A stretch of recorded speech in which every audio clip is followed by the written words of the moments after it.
Hello everybody, welcome to Portugal and the seaside resort of Portimao. This city goes back a very long way indeed. Back in 550 BC, it was known as Portus Hannibalis. Sadly, not much of that old history is still around. The great earthquake of 1755 and the tsunami that followed it destroyed most of the buildings around here, and in fact, pretty much everywhere on the Algarve coast, even reaching as far as the capital, Lisbon. Through the years, the town has based its economy mainly on shipping and fishing, as well as now being a tourism hotspot for British, Portuguese and Irish visitors. We're not here for tourism, we're here for a battle in the Hankook 24 Hours of Portimao. We are in Portugal at the beautiful circuit of Portimao with a beautiful weather. Actually, only sunshine we have. But I think that's also at the same time the tricky thing of this race, because it's very hot, it's very warm. It will be very difficult for the drivers to manage these circumstances. So I think it will be a tough race for the drivers. The Creventic organised FIA-sanctioned endurance series are well known for the quality of track time as well as the quantity of track time during the races. As well as that, the series also tries to make available ample time for testing. The drivers had a lot of testing time, but I think that's more to test the circuit, because this circuit is really difficult and challenging circuit, and they really needed time to get used to the circuit. But the weather conditions, yeah, that is still something different. And through some of those tests, some of the teams get into technical or tactical difficulties. The shock absorber came loose from the front hub and detached. Fortunately, it was a low-speed corner and there wasn't really any damage other than replacing the hub. What we call the knuckle, the carrier, the wheel carrier. It just came out. We had an issue with the 308 in the free practice, the private session. It was not important thing. First of all, we ran out of gas.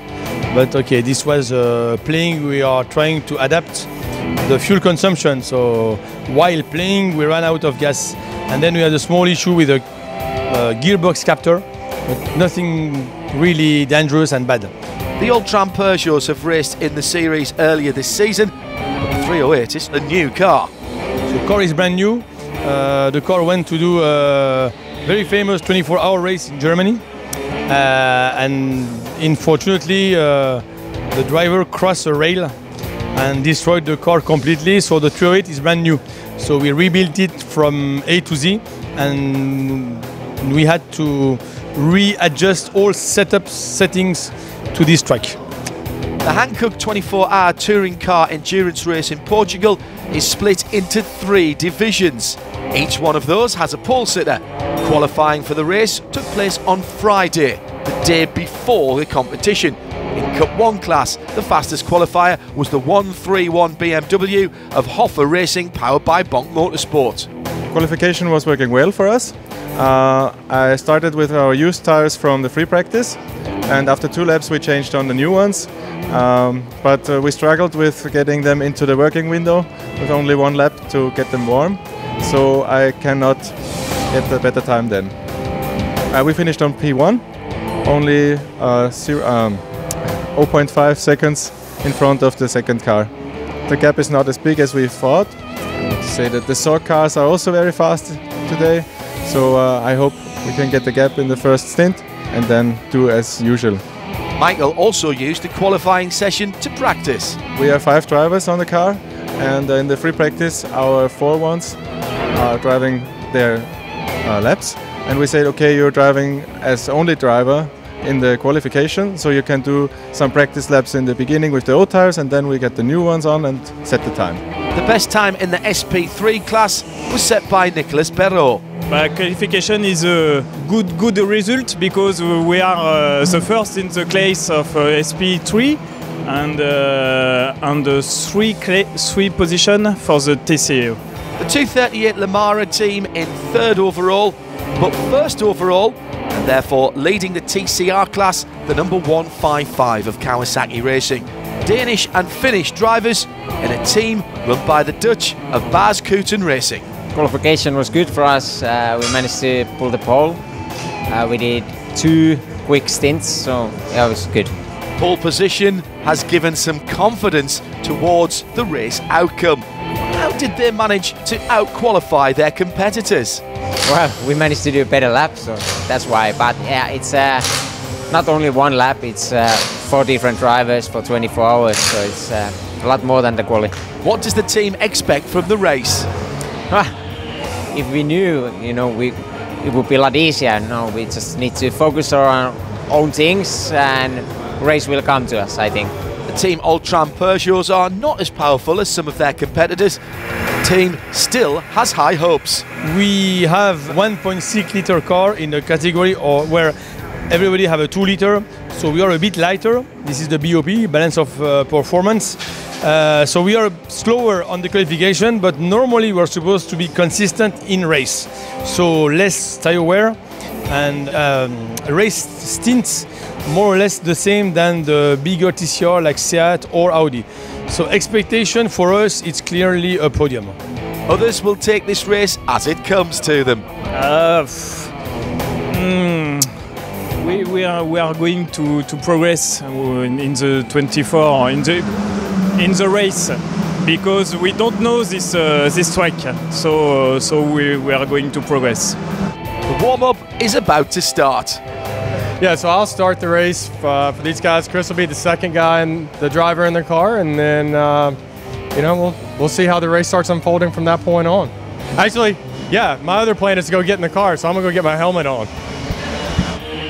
On the starting grid, more than just the entrance of the 24-hour Touring Car Endurance Series, the field is complemented with the 24-hour GT Endurance Series entrance.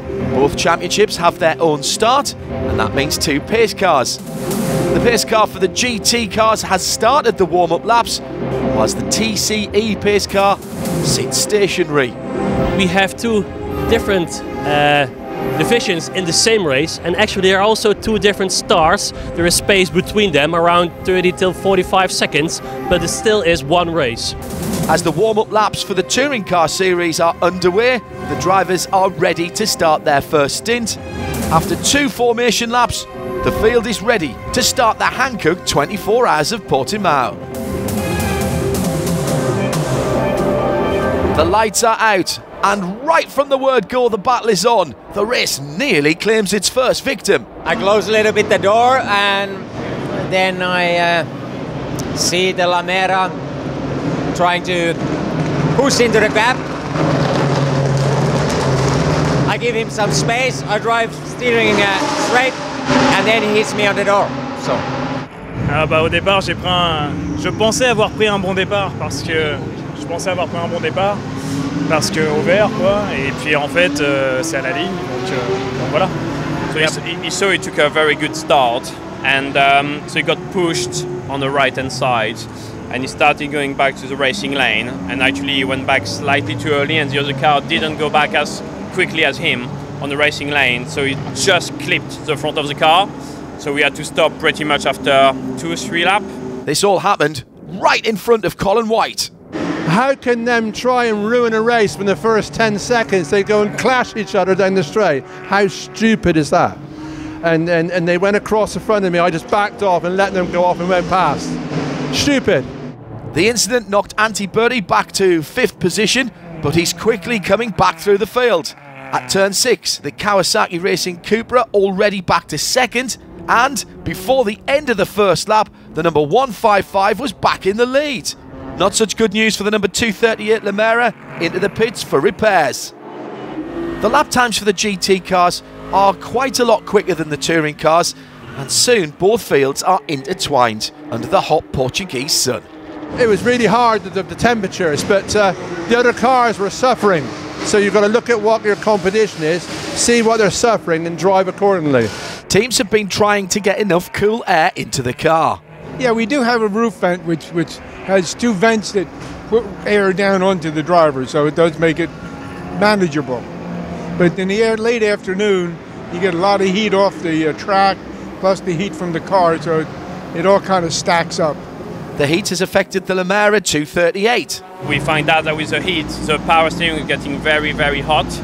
So the steering is getting heavier and heavier and heavier, which make it very hard for the drivers. So now it's just like hoping for the weather to cool down a bit, and then it's going to be easier. I think we are third in the class at the moment, so we're just like trying to get back in pace, basically. At the driver changeover, quite obvious the heat has affected JM Littman too. I was being a drama queen. Yeah, I wanted the TV exposure. No, it was really hot. I drove for an hour and 50, and it's just hard work, you know. That was the best racing I've ever done. My personal effort was really on my game today. So yeah, I'm really enjoying the track. It's technical. I'm good at technical tracks, and I've got a good confidence about me after Le Mans. I had a good result there with Rick Breukers. So yeah, racing's about confidence most of the time. If you're confident, your head's up, you're going to do better. If you haven't done well for a few years or a few months or a few races, your head's down. It's difficult to get out of that rut. Formula One drivers say the same thing. So yeah. A spun GT car requires a code 60, and that results in trouble for Chris Lewis in the 151 Zorg Red Sport BMW. Code 60, and an Audi in front of me slowed down, I slowed down, and then one of the crazy colored Porsches whacked into me in the back. Not slowing down for the code 60. The brakes went out, I spun the car and the brakes went out. And they're not the only one who has damage thanks to contact with other cars. The 115 Audi of Bonk Motorsport driving slowly towards the pit lane but stalls at the pit entry. I have a crash with a Renault, and my gearbox is broken, and the car is coming to the pit and stopped there. That was the story, and then we changed the gearbox. After a few hours, we're going out. That cost well over 4 hours as the team had to change the whole engine. Yeah, his gearbox drive shaft is broken inside the gearbox. It's easier when we change complete, inclusive engine. Back to the racing in Portimao in a moment. This is endurance. Endurance is about not being in the pit, being consistent and delivering a clean sheet. So a clean sheet means zero mistakes. Zero mistake for the team, zero mistakes for drivers, zero mistake for mechanics, and zero mistake in the strategy. And second after second, avoiding coming in the pit lane, finishing the race first.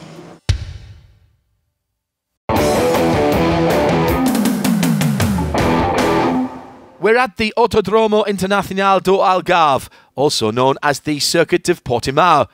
It's an impressive and underrated track, according to the drivers. Oh, it's fantastic. It's our first time at this circuit, and it's unbelievable circuit. It's up there with Spa and the Nürburgring, I think, for challenging and fun. And we're the slowest car out there, so when you get a gaggle of GT cars coming up around you, it's quite challenging to keep it all in one piece. So no, it's absolutely fantastic. And well, the circuit is amazing. I like it very much. Normally I'm driving the Nürburgring, and I would say this is like a small Nürburgring here in Portugal. The track is awesome. There's a lot of high distance and wide, high-speed corners. So yeah, but it's also really difficult, really demanding on the brakes.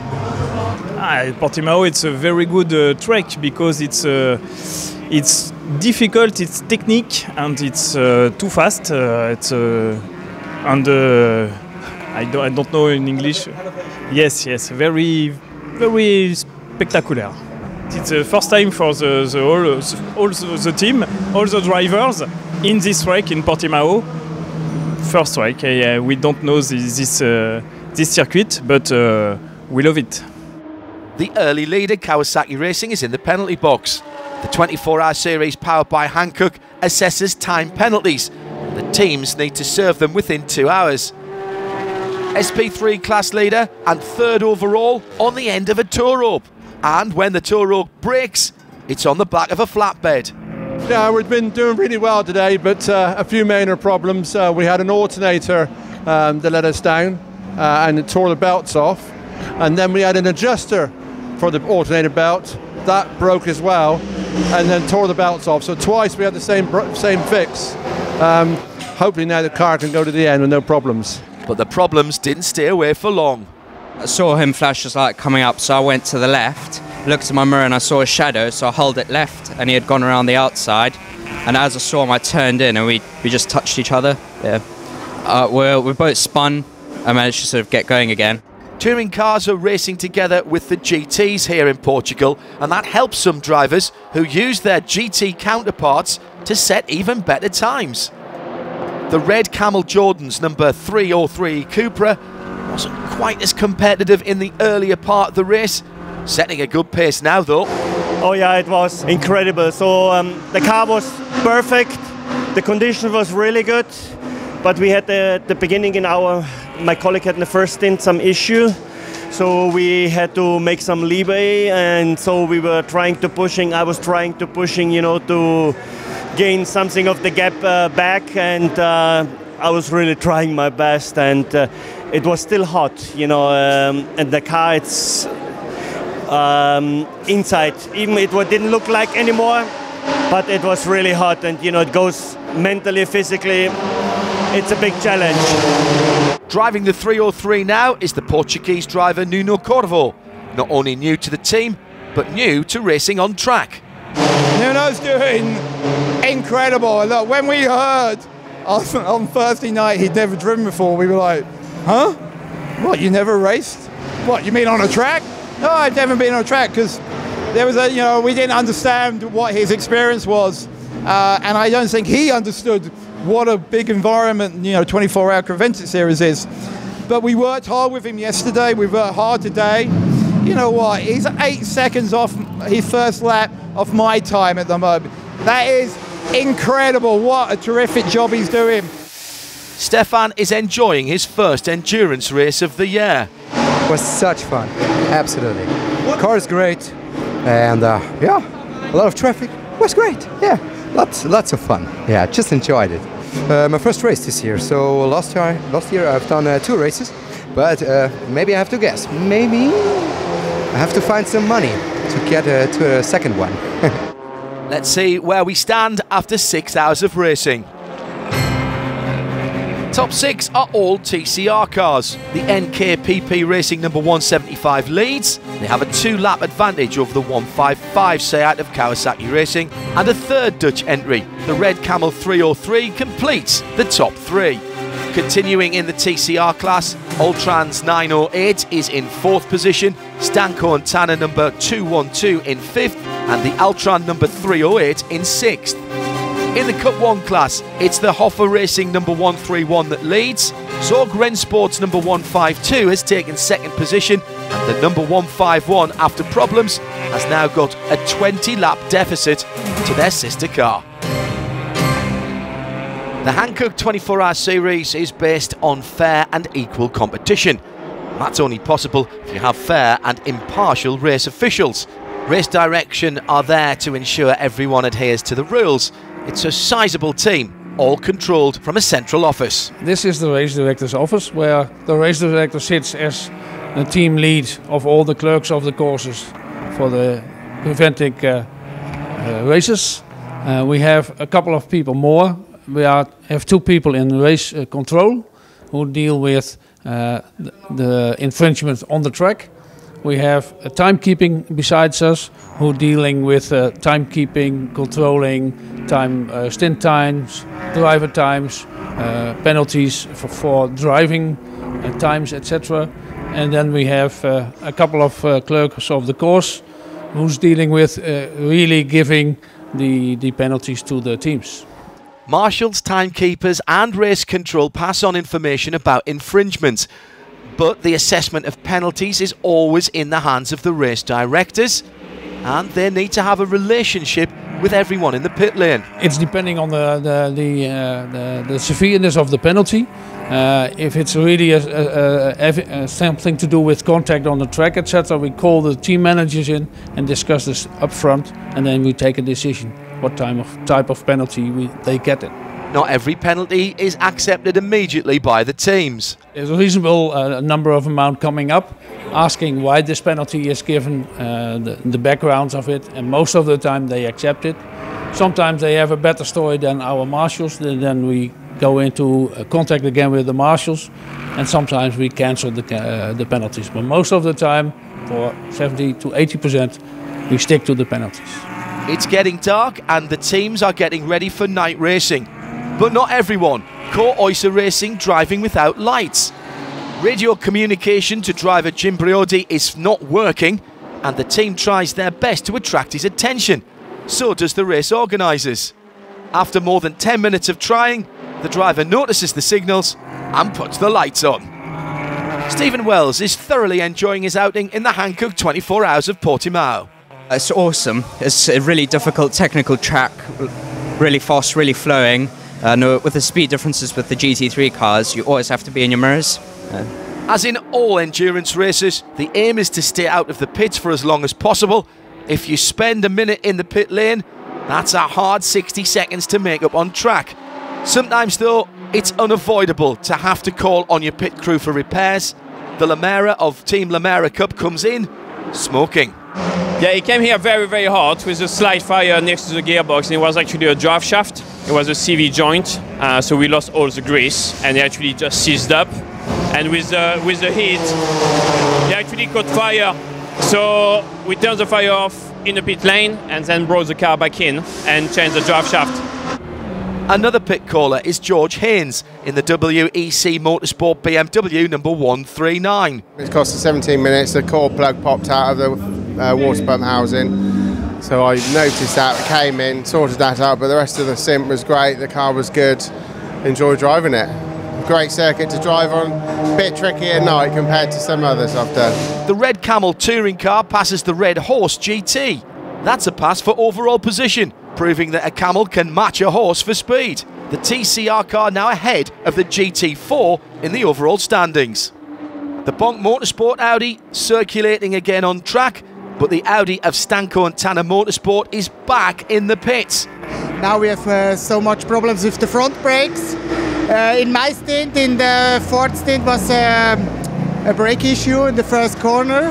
This was crazy. First corner, it becomes over 200 kilometers and brake, and was nothing.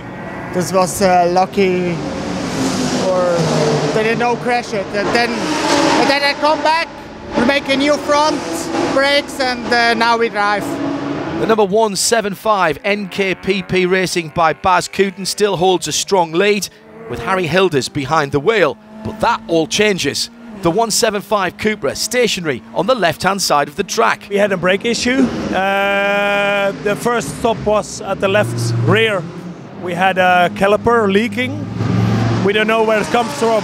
We now investigate this, and we already also did change the front brake pads and discs. And we have to bleed the complete system once again. That's why the second stop was. Second in SP3, the WEC Motorsport BMW. But just after George Haynes has handed over the car, there's a problem. Finished my 2-hour stint, came in, handed the car over, and during that period, and then on the outlap, the tension has snapped on the drive belt, and that's caused the car to get hot, and he's gone out literally and then come straight back in again. But it looks like it's a 2-hour job to put it right, but we can put it right. So there's a problem in the fuel station which causes a code 60. Stanko and Tanner uses that to get their car in. The driver reported slight issues with the brakes, and as we had the code 60, we thought we'd take the opportunity and have them checked. We had anyway planned to change the disc, so we came in to do so. The issue is serious, and the race director has no option but to red flag the race. We have a problem with the fuel station. There's a problem with leakage. We have a leakage, and so we have to do a red flag to stop the race. We have to take all the precautions for a safe way to handle the fuel that's spilled. With some cars waiting to get fuel in the pit lane and the rest of the field lined up on the main straight, let's take a small pause. This is endurance. We'd come down a couple of days early, so we'd come on a big long boat and done a bit of a holiday for 2 days, travelling here, and then drove through the night to get here. And then my wife and my sisters come along, so they're enjoying the sun. And then after the racing, we'll have a celebration, win or lose, and then we go to the beach and have some fun for a couple of days, then go home.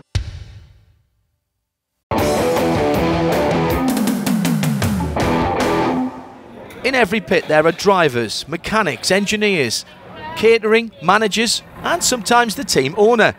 everyone has their own set of tasks. Some of the drivers not just satisfied being out on track and have become a team owner. I've always drove a car for many, many years, for about 40 years. And when we started looking at this series, I drove with other people, and that was good, arrive and drive. But I always felt that I want to be part of the repairing the car and the strategy. I like strategy racing. So you can think about what you're going to do, how can you beat your competitors off the track as well as on the track. So I like doing that as well, and I like driving, so I do both. But isn't driving and managing a team difficult to combine on a weekend like this? Yeah, for me, when you have a good team, it's no problem. We have a good engineer, we have a so good mechanic. This goes, I am paying. This is no, it's okay. Yes, yeah, that's what I do. So as long as you've got good staff here, which we have, they can do it when I'm not here, and then they shout to me if they need a fix, and I help them fix.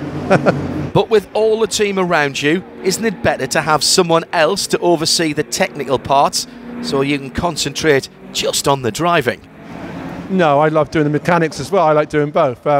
I've got Rob here running the team this weekend. I'm helping him do that, but he's doing the majority here. But when it comes to fixing the car, I can see fixes to the bodywork and the basics of the car so that I can see and make things for it. I think it's better when you go to a pay driver, you say only a pay driver and you drive only, then you have no to say. Yes, it's a passion, and with the Audi, and yeah. Sorry, my English is not so good. Seth Thomas has done this in a different way. He's hired Zorg Rennsport to run the car, but he decides who is going to race with him, like Chris Lewis.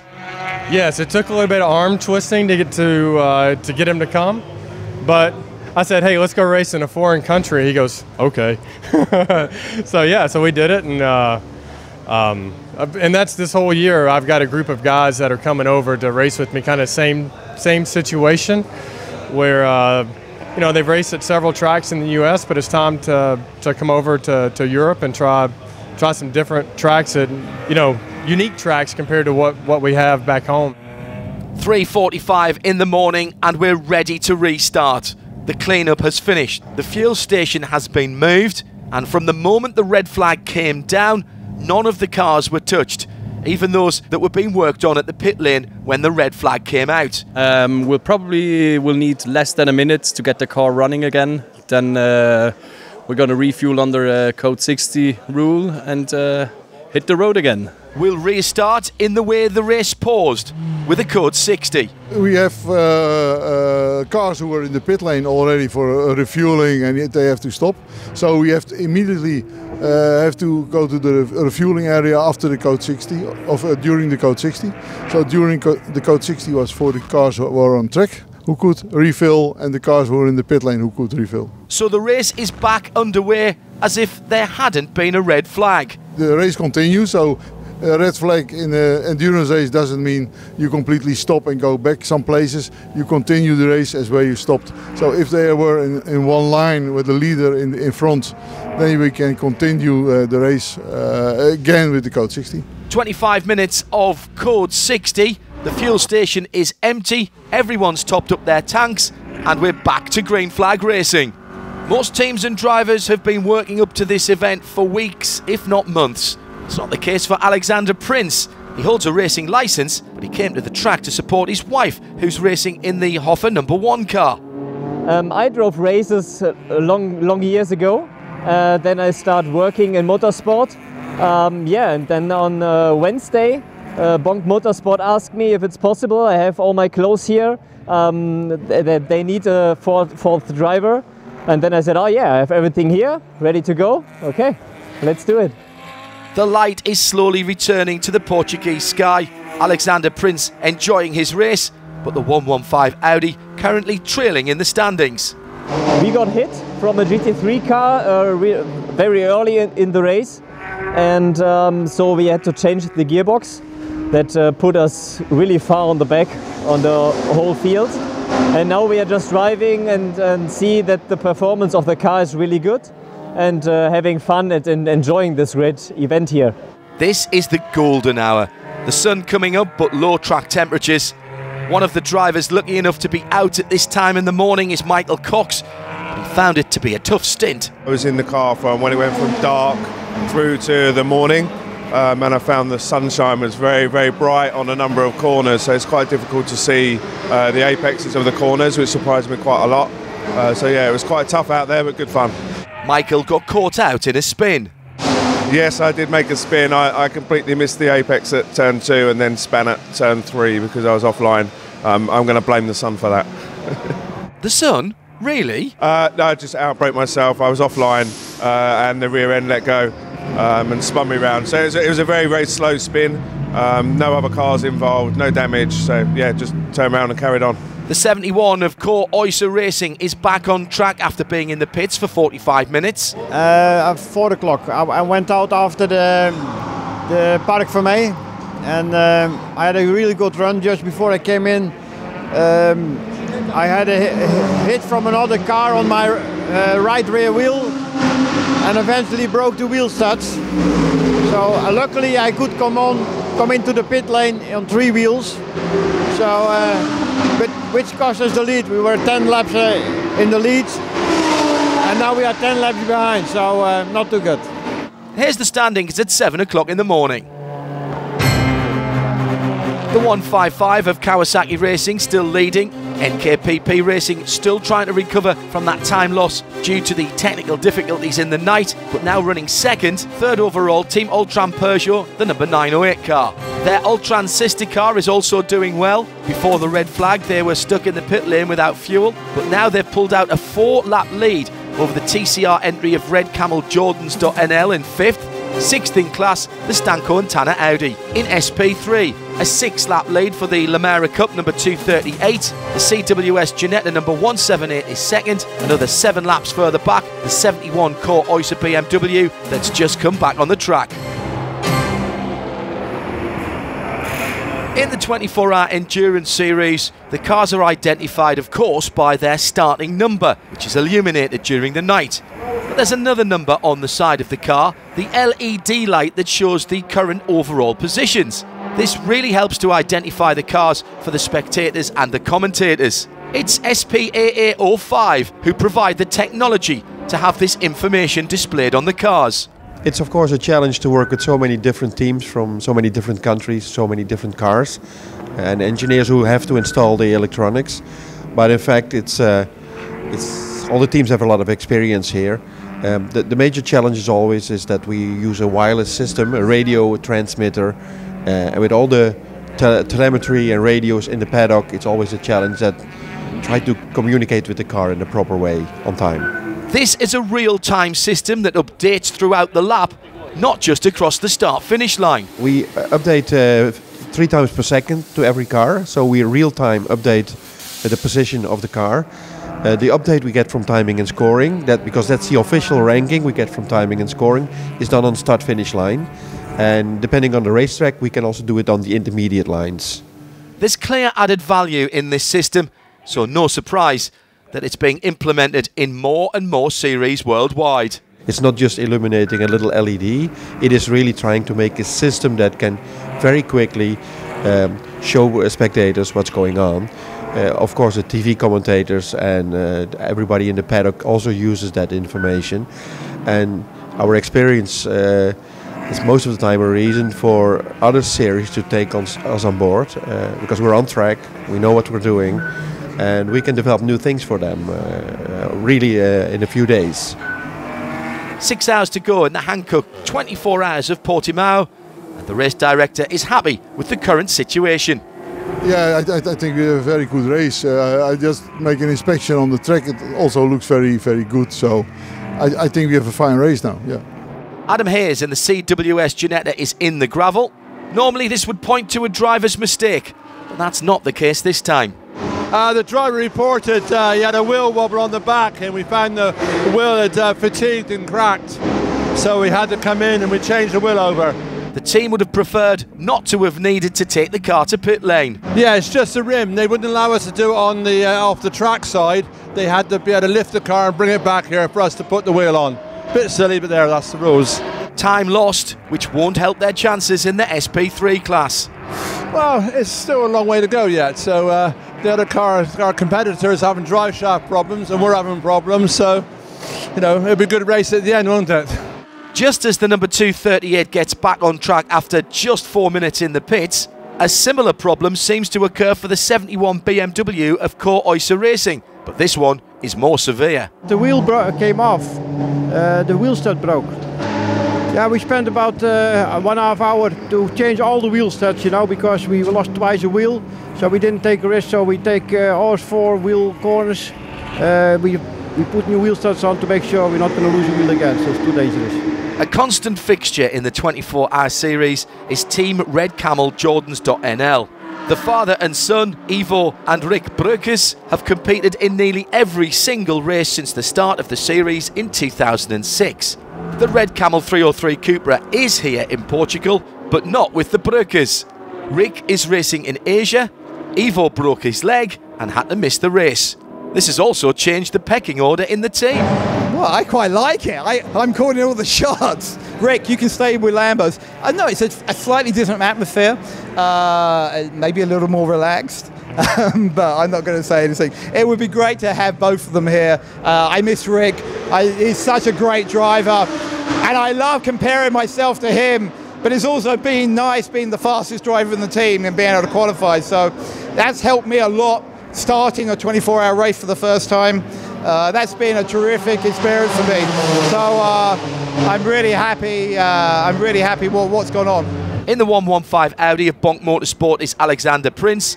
Out on the track at the same time in the number 1 Hoffer AMG is his new wife, Chantal Prince.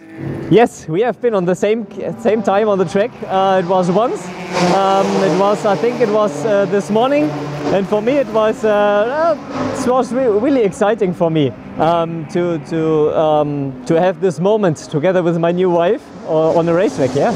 And she overtook him too. She didn't know it, but I knew that she's inside the car, so I let her a lot of space. Yeah, when she overtook me. There's 4 hours left to race, and still excitement to come.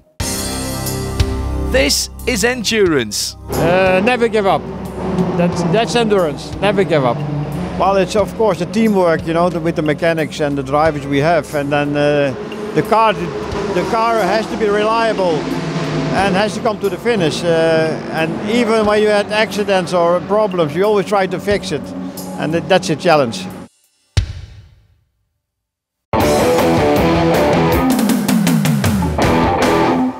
Tyres are one of the most important ingredients to speed and safety.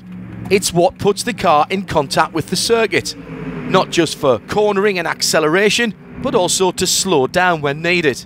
Hankook have provided great tyres for this job, but they're not the only thing that you need to slow down safely and quickly. You have to have trust in your brakes too. The teams weigh their choices carefully.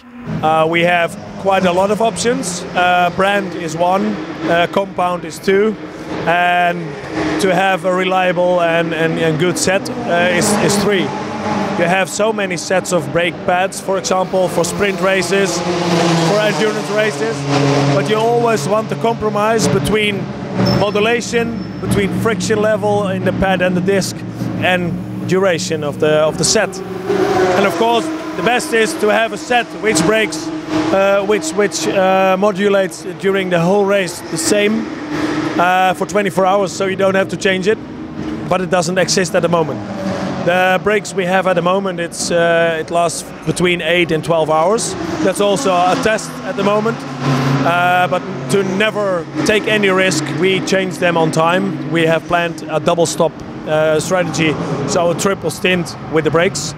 Braking technology is being constantly improved. If you find a brand that you're happy with, you're likely to stay with them. Well, with the brakes, it's always important which type of brake pads, which brand you use. And we have pads from Japan, which work perfectly all year long. And we use the pads as long as I'm almost racing endurance. So I'm very happy with Project Mu, and it's one of the best brands.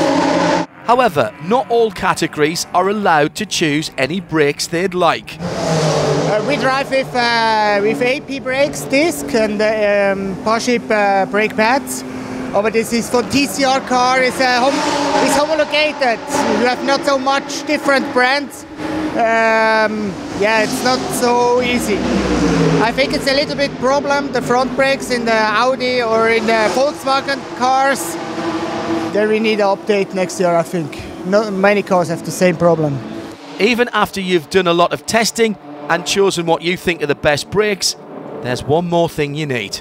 Luck. You can make a planning, but in the 24 everything is different. And now the left rear caliper start leaking. So we did an hour too early, actually, the front brake change. Not a big issue as we have time left for the second and third set. The FIA-sanctioned 24-hour touring car endurance series powered by Hankook is in Portugal for the second year running. The points collected here count towards the European Championship as well as for the Championship of the Continents. This is a collection of races in Asia, Europe and in the Americas. Or to be more precise, the races in Dubai in the United Arab Emirates, the race in Austin, Texas in the United States, and this one in Portimao, Portugal.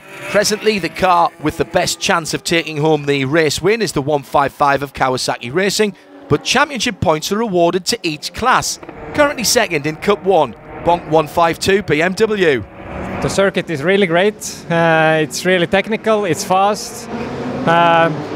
All the drivers have behaved really well up on the racetrack, so it has been a lot of fun. Maybe just a bit too hot. Temperature is certainly one of the variables you have to take into account during this race, especially if there are no cooling solutions for the driver. No, we haven't got any air conditioning, so just the open windows and trying to take deep breaths, and then the sip of water from the drink system in the main straight, and that has made it a bit challenging. And they're not the only ones without air conditioning on the Algarve track. We've just got fresh air vents into the car, so there's no air coming into the car, and I'm just getting hotter and hotter and hotter. I can feel my heart rate getting higher. It was, yeah, but it's hard. It's hard. However, still enjoyable. It's really good. Took us a long time to get the car adjusted to how bumpy the circuit is. The circuit's really, really bumpy in places. But we've got a really good setup. Car's working really well. Did my fastest times in the night. Yeah, I've really enjoyed it. It's a real good circuit, enjoyable to drive. Just need more cars. Problems for the overall leader. The 155 was leading and he came in. The thing what the driver mentioned was he had a puncture right front. Car came in and we saw he didn't have a puncture on the tire, but then we directly saw when we lifted the car that the shock absorber was broken. The cause of this problem can be more things. As you have seen the start of the race with the Lamera, who pushed us off track in the first 50 or 100 meters, can be the cause of this. The yellow curbstones. It's a pity. Excitement injected into the race and into the team. The Kawasaki car, the 155, is now back onto second place. So with 3/4 of a lap behind the NKPP, our 175 car. But if you calculate, and we have all the people calculating 24 hours long, and they have calculated that one stop of the second car, the 155, is shorter for the next stop than the other one. And he has some better tires left over, and then we only have to look at the drivers, and the drivers are similar. So it will be a sprint race in the last stint between our two cars. We're inside the last 2 hours of the race. The maximum time a driver can spend behind the wheel is 2 hours, so those who are getting in from this moment forward will be going all the way to the checkered flag. I started it, I got to finish it. they told me that I got to go out in the sunny weather. And we were okay, we're eight laps behind, but it looks though we could get a second. To get a win, we would need the other car to break down, and we don't want that to happen, so hopefully for a second. We stay on place 5 or 6 in the TCR class. In the TCE 5 or 6 is okay. We have so many problems with the brakes in the night. Normally we stay more in the front. It's a pleasure. It's nice weather and very nice to drive. The car runs now well and yeah. Just bring the car to the finish line. Enjoy last. Oh, sorry. In the Bas Kooten pits, two drivers are getting ready to battle each other. Well, for sure it will be very exciting. The team calculated it will be very close until the end. He's a little bit faster and I need to manage my tires a little bit better. So in the end we will see. But it will be very interesting. Yeah, we got some drama which we definitely didn't want to. So it's going to be fun. Yeah, big fight. But important, we need to finish 1 and 2. Is there now animosity towards each other? No, for sure not. We need to stay friends. It's racing. When we are out there, we are fighting, but here we have fun. This is best. This is best adrenaline, you know.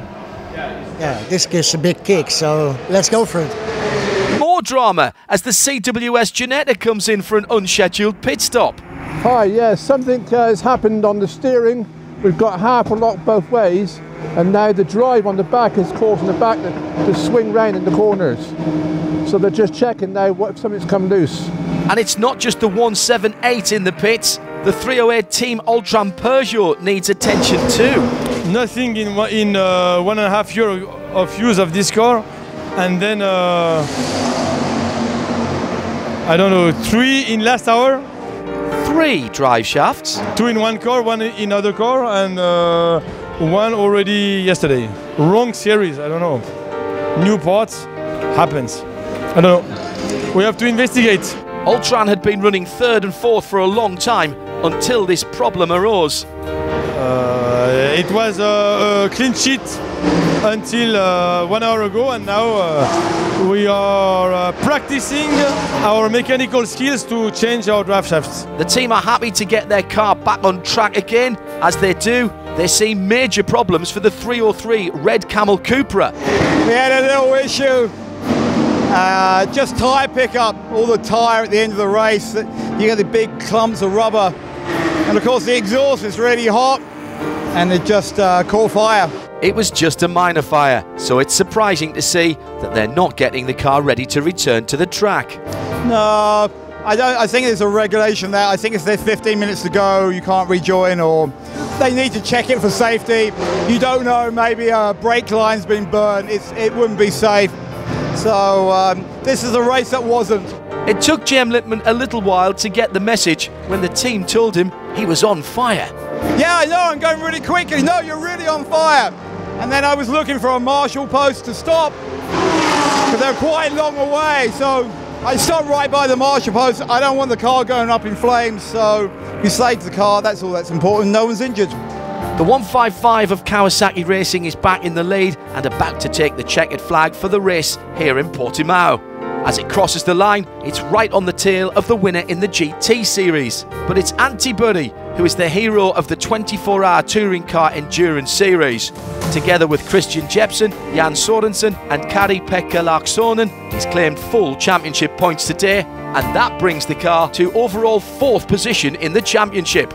We look back on a fantastic but hot race. It was a very hot race, for sure it was, but it was so much exciting. In the TCE class, the first and the second place, it was only seconds for hours maybe, so it was so very exciting. It was great. We had a team fight and fair fight, it was good. It was a tough one because we had to save tires, but still be consistent and fast because we had to pull the gap. I don't know how much was it in the beginning, but more than 30 seconds. Well, 24-hour race, such a close finish, it's awesome. Of course, Antti is an awesome driver. Had some things with the tires, but that's all. Talking afterwards. Congrats to Antti, congrats to the team, because they did an awesome job, 1 and 2. So we're happy. Yeah, it's a great team effort. You know, without them, it's not possible. At the flag, just 17 seconds between first and second, and it could easily have been the other way around. Yeah, we had during the night some braking issue. We had to change everything. It cost us 11 minutes.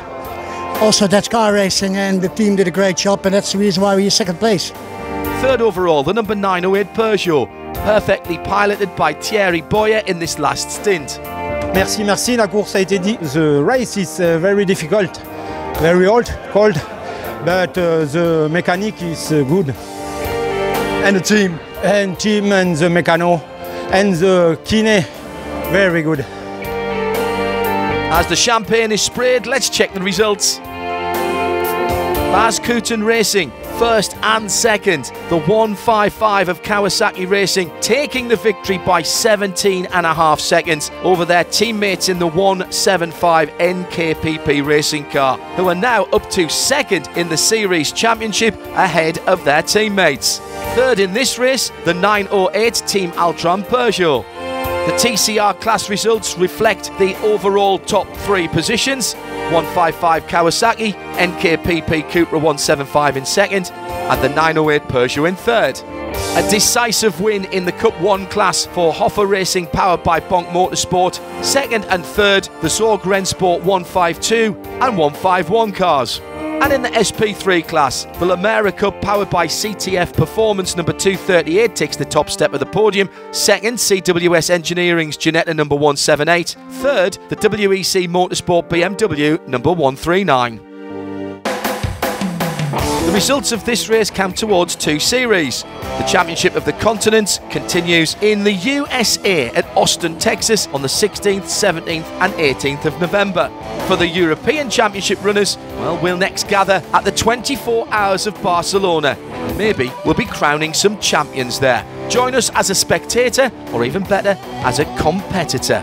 For all the information you need, go to 24HTCEseries.com. Oh, good. Stop.